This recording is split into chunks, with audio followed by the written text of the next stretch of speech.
Hola, bienvenidos a Pentimiento. Esta semana vamos a hablar de un cuento, siguiendo la línea de los cuentos y siguiendo la línea de los artistas rusos. Escogí un autor del que ya hemos hablado, pero no hemos hablado de su obra. Ese autor es Mikhail Bulgakov, ucraniano, en realidad. Y es volviendo a la línea de los artistas maltratados por el régimen soviético. Él es probablemente uno de los más maltratados, porque un poco a diferencia de Sostakovich, él sí sufrió un ostracismo terrible. Su obra se dio a conocer 30 años después de que él murió. A él no le daban trabajo, no lo dejaban publicar, entonces fue un poco más terrible. Su novela más famosa es El maestro y Margarita, que es así como la novela, la tienen que leer si no la han leído. Pero yo escogí hablar de un cuento, que es un cuento muy famoso, que se llama Morfina, que está aquí en anagrama. Ahora, es un cuento largo y es un cuento muy interesante porque el autor fue morfinómano después de su estancia como médico rural en Rusia. No en ciudades grandes, sino en las provincias rusas, donde el campo, estés en donde estés, sufre mucho, el campo pobre, la gente es ignorante, muchas cosas.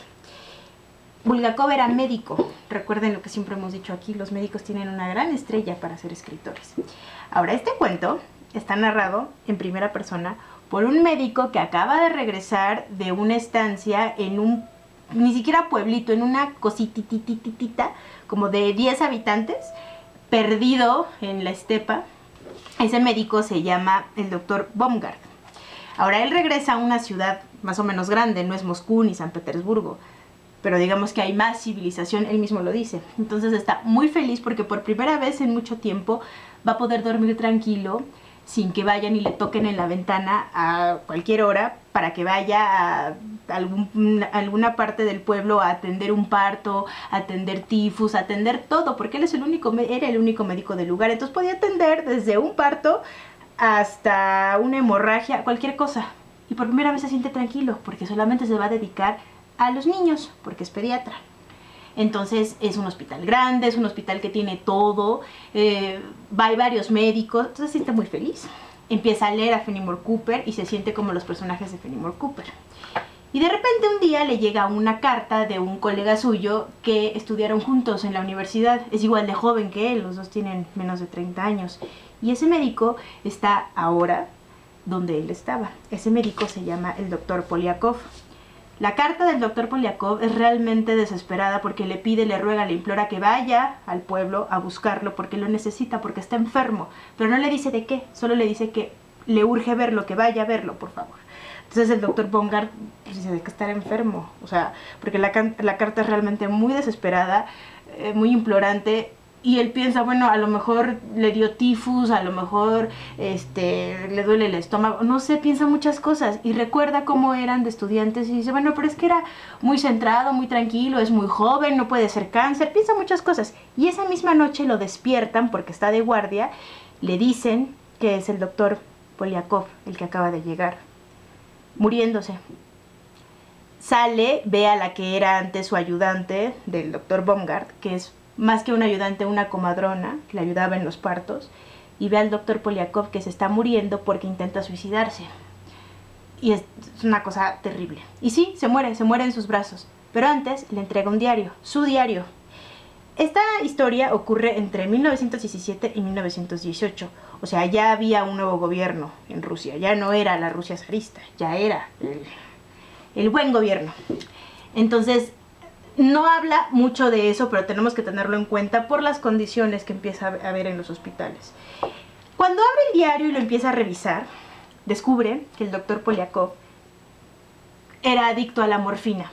Pero lo que es magistral en el cuento es cómo empieza a contarte cómo inicia su adicción. Una noche tiene un dolor profundo en el estómago y la enfermera, la que es su ayudante, porque en ese momento, yo no sé de esas cosas, quizás si alguien sabe de medicina me lo podría aclarar aquí abajo, solo la enfermera sabía hacer las ampolletas de morfina, el médico no sabía. La enfermera le prepara una ampolleta de morfina para calmarle el dolor. Y es como por arte de magia, dice que en menos de 7 minutos se ve el dolor y siente algo que nunca había sentido. Pues claro, a partir de ahí es una cosa terrible, porque va aumentándose las dosis para inyectarse, se inyecta él mismo se prepara las dosis, roba, hace un montón de cosas impensables que él mismo pone en el diario. Si estuviera bien, nunca haría, por su ética como médico. Entonces es terrible, es completamente terrible. Es un gran cuento, muy terrible, muy doloroso, porque además sabemos que probablemente eso fue lo que sufrió Bulgakov cuando era adicto a la morfina. Afortunadamente logró superarlo y no se murió de eso, sino se murió de otra cosa a la temprana edad de 49 años. Y completamente solo. Yo solamente había leído de los efectos de la morfina en la literatura de los Beat. O sea, los hipopótamos se cocieron en sus tanques, Yonki, En el camino, Los vagabundos del Dharma, que es una literatura muy distinta a esta, con su magia, tiene su propia magia, pero digamos que es muy distinto el efecto y la visión que tienen de la morfina y de la heroína y de todas las drogas psicodélicas. Aquí es algo realmente muy doloroso, muy terrible, es como... Pobre hombre, obviamente se suicida, obviamente se quiere morir, porque además no solo es que ya no puede vivir así, sino él es un médico, él debe salvar vidas y se autodestruye de una manera impensable. Busqué el cuento en PDF para ver si lo pueden conseguir. Creo que sí está, solo que en la página donde lo encontré decía que debías de descargarlo, no venía directamente el PDF como en otras páginas. Ojalá lo puedan encontrar. Ojalá puedan encontrar este libro, porque vienen todos sus cuentos que hablan sobre su experiencia en el mundo rural cuando fue médico, cuando se dedicaba 100% a la medicina. Hay otro libro por ahí que se llama Diario de un médico, que ese es más clínico porque son casos totalmente reales. Este no deja de ser ficción, recuérdenlo. Y pues nada, me gustó mucho, me impresionó mucho. Como ya dije, Bulgakov es uno de los autores más maltratados por el régimen de Stalin, porque no gozaba con su favor. Y ya nada más para cerrar, deben de leer a Bulgakov porque él tiene algo que muchos otros autores no tienen, y es ironía y sorna hacia lo demás. Entonces obviamente no le agradaba al régimen, porque en el momento en el que tú te empiezas a reír de la autoridad, pues ya no le tienes miedo. Busquen El maestro y Margarita, ese seguro lo encuentran en cualquier lugar. Y pues lean el cuento, búsquenlo, denle like al video y suscríbanse aquí abajo.